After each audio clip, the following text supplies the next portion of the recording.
নাতিন চাইতাম বললা যাইতাছি মানিক ভাইয়ের বাসাত। আমি যে ফইলা নানা হইছি বিষয়টা কিন্তু এরকম না। আমি এর আগেও নানা হইছি। আমার বড় জেডাতো ভাইয়ের মাইয়ের ঘর এর আগেও নায়নাত করে হইছে, কোলো লইছি। আজগারটা বিশেষত্ব হইল যে সেই সময় কিন্তু ভিডিও টিডিও করণের এত সরঞ্জামাদি আসিল না বা মানুষে ব্লগ টলগ করছে না। এখন আমি নানা হইছি, আমিও একজন ব্লগার, যার কারণে ভিডিও করতে আসি, উৎসাহ উদ্দীপনার সাথে যাইতে আসি নাতিন চাইতাম বললা। মানিক ভাই হইলো আমার প্রতিবেশী। মানিক ভাইয়ের মেয়েরা আমার ফোলাফান্ডিরে খুব আদর করত। আমার ফোলাফান্ডিও এটারে আফু আফু কইয়া জান দিত, যার কারণে এটার প্রতি একটা মায়া মমতা বোধ সৃষ্টি হইছে। আমরা বাঙালিরা এক সময় 51বর্তী পরিবারে থাকতাম।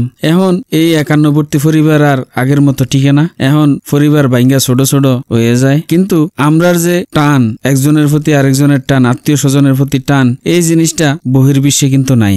এক সময় মা বাপের সন্তানরার প্রতি মায়া মহব্বত থাকে। সন্তানরা যখন বড় হয়ে যায়, বিয়ে শাদী করে বা দেয়, যখন নায়নাতকুর হয়, তখন সন্তানের চাইতে নায়নাতকুরের প্রতি আদর বা স্নেহ, মায়া, মমতা এইসব জায়গায় নাতির প্রতি, নাতিনের প্রতি।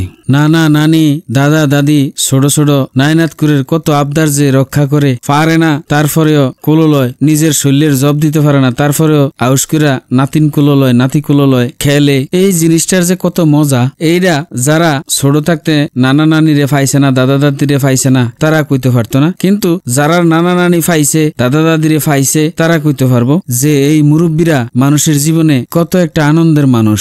যাই হোক, কথাটি কইতে কইতে আয়া পড়ছি নাতিনের বাসার কাছে। এই বিল্ডিং এর 4 তলায় তারা থাকে। এই সিঁড়িটি ভাঙ্গা অন উঠতেইব 4 তলায়। 4 তলায় উঠটা ফইলে গেছি নাতিনের আসল নানা মানিক ভাইয়ের কাছে। মানিক ভাই দেখি গালো হাত দিয়া বই রইছে, টেনশন করতে আছে। আমি কই কি তো আমনের দি মন খারাপ, আমি তো নাতিন নিতাম আইছি। এবারে কয় আমনে আর কাম ফান না, আমার নাতিন আমনে নিতে নাইছেন, এত সোজা নাতিন কোনো দিতাম না আমি এই বুইরা বেটার কাছে।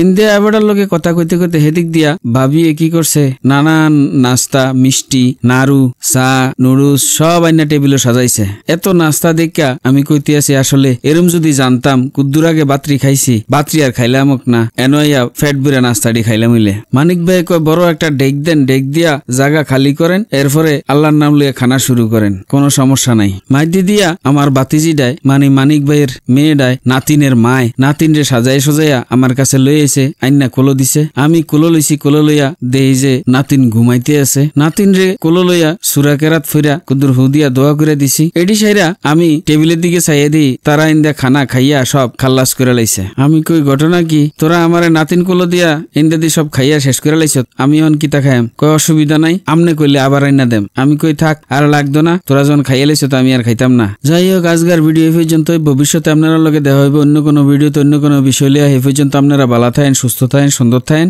আর আমার পেজটা ফলো দিয়া বেলাল ভাইয়ের লগে থাকেন।